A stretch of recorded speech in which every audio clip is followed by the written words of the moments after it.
La violence faite aux femmes, ça va désigner tout acte de violence fondé sur l'appartenance au sexe féminin, causant ou susceptible de causer aux femmes des dommages ou des souffrances physiques, sexuelles ou psychologiques, et comprenant la menace de tels actes, la contrainte ou la privation arbitraire de liberté, que ce soit dans la vie publique ou dans la vie privée.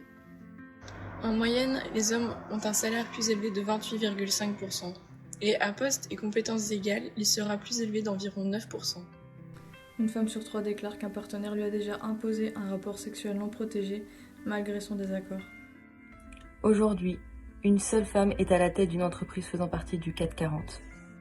Les femmes françaises consacrent en moyenne 3h26 par jour aux tâches domestiques, contre 2 heures pour les hommes. Je ne suis pas libre tant que n'importe quelle autre femme est privée de sa liberté, même si ses chaînes sont très différentes des miennes. Audre Lorde. Les emplois à temps partiel sont occupés à 78% par des femmes. Pour les CDD et emplois intérim, cela représente 70%.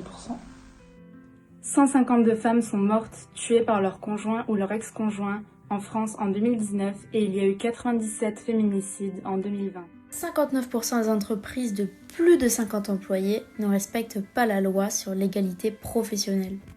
53 000, c'est le nombre de femmes concernées par l'excision féminine selon une étude réalisée par l'INED en 2004. Aujourd'hui, en 2021, on estime que le nombre des victimes de ces mutilations s'élève à 60 000 environ. Les femmes représentent seulement 20% des experts invités à commenter l'actualité dans les médias. Dans les instances publiques de décision, les femmes sont encore largement sous-représentées. En 2018, il y avait seulement 26,2% de femmes élues à l'Assemblée nationale.